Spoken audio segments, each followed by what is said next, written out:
Normal people நம்மள மாரி normal பீப்புளுக்கு எப்படி ஒரு பேச்சு சொல்லணும், ஒரு பேச்சு போட்டி இருக்கு. இல்ல நீங்க ஒரு பிரசன்டேஷன் ஆஃபீஸ்ல நீங்க ஒரு பிரசன்டேஷன் குடுக்குறீங்க. உங்களோட ப்ராஜெக்ட்ட பத்தி எக்ஸ்ப்ளைன் பண்றீங்க. எனக்கு தெரியுங்க, ஆனா சொல்ல தெரியல அப்படின்னு நெனைக்கும்போது, இந்த குறியீடு பெருமளவுல உதவும். அப்போ இந்த குறியீட பார்த்துட்டே இருந்தாலும் சரி, இந்த குறியீட சும்மா நம்ம ஆராக்கிள்ல வச்சுட்டாலும் சரி, இத வரைஞ்சு நம்ம எங்கேயாவது ஒரு பாக்கெட்குள்ளேயோ, இல்ல ஃபோன் கவருக்குள்ளேயோ எங்கேயோ வச்சுக்கோங்க.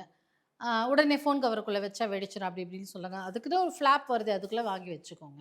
பண்ணும்போது உங்க ஆராக்குள்ளேயே இந்த ரூன் இருக்கும்போது, நம்ம என்ன நெனைக்கிறோமோ அத சொல்ல முடியும். நம்ம கரெக்ட்டான விஷயங்கள் நம்ம சொல்றத கரெக்ட்டா அப்ரோச் பண்ண முடியும். சில பேருக்கு பார்த்தீங்கன்னா, நாக்குல தான்டா சனின்னு சொல்லுவாங்க. ஏன்னா, அவங்க மனசுல ஒண்ணு இருக்கும். அது காமிக்க முடியும். "என்ன?"